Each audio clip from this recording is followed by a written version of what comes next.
I'm shocked and angry that this is being offered. That is Karen Garner's son. He watched a police officer hurt his mother in a brutal arrest in June of 2020. Well, now that officer may get a plea deal. Garner's family is furious about that.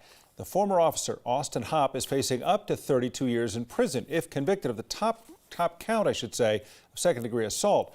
Garner's family, though, says prosecutors are offering Hopp a deal that could result in much less prison time, despite their objections. Here with more is 9 News crime and justice reporter Matt Jablow.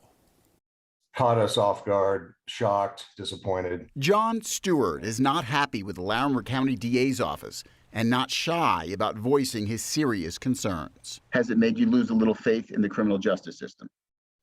Yes, absolutely. Stewart is the son of Karen Garner, a 75-year-old Loveland woman who suffers from dementia.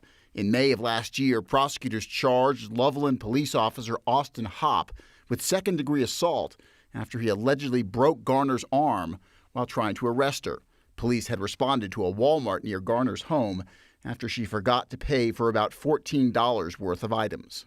By what Austin Hopp did, he was not serving or protecting. Stewart says he and his family made it very clear to prosecutors from the very beginning that they were not interested in a plea deal for Hopp. I felt like they were really going to bat for us.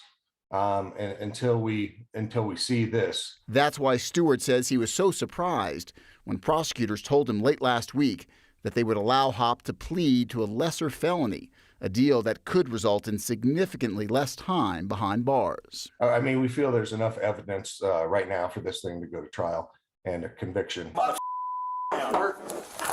Late last year, a similar situation in Clear Creek County, where former Idaho Springs police officer Nicholas Hanning took a plea to a misdemeanor after tasing 75-year-old Michael Clark.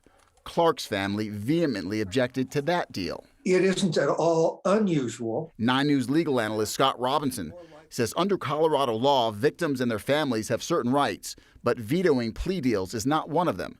Robinson says that's probably a good thing. Victims are not in a position to know what prosecutors might know about the difficulty in proving particular charges. I trust in the justice system, and I feel like it's failing us somewhat right now.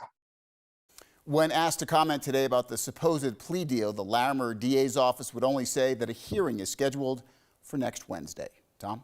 That can be a delicate balancing act, especially as you and I were just talking about, with video now dictating how people feel about it, the public feels about these cases, victims' rights against what prosecutors can and will be able to prosecute. For sure, and 2 very high-profile cases in Colorado involving elderly victims. So this could be a tough one for prosecutors to sell. All right, Matt, thanks.